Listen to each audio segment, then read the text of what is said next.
కర్ణాటక చేరిన ఖమ్మం పంచాయతీ ఇక బెంగళూరులో కరిగేతో బట్టి పొంగులేటి భేటీ అక్కడి నుంచి తుమ్మలకు ఫోను ఏకాభిప్రాయం తెచ్చేందుకు ఏఐసిసి కసరత్తు దేశమంతా టికెట్లు కేటాయించడం ఒకటి ఉంటే ఖమ్మం టికెట్ కేటాయించడం ఇంకొకటి ఉంది ఎందుకంటే కర్ణాటక చేరిన ఖమ్మం పంచాయతీ ఇటేమో బట్టి విక్రమార్క డిప్యూటీ సీఎం అటేమో పార్టీలో కీలకమైనటువంటి నేత పొంగులేటి శ్రీనివాసరెడ్డి గారు వీళ్ళిద్దరు నాకంటే నాకు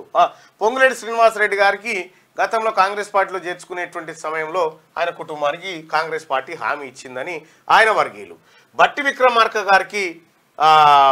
కాంగ్రెస్ పార్టీ ఆయన సీనియర్ నేత డిప్యూటీ సీఎం ఆయన అనుకున్న వాళ్ళకు ఒక టికెట్ అన్న రావద్దని వీళ్ళు చెప్తున్నటువంటి మాట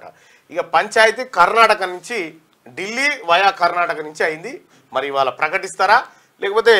జూన్ 5 తారీఖు ప్రకటిస్తారా అభ్యర్థులు అనేది ఇక తెలియదు ఇక విహెచ్ గారు కూడా అక్కడ విహెచ్ కూడా పోటీ చేస్తున్నాడు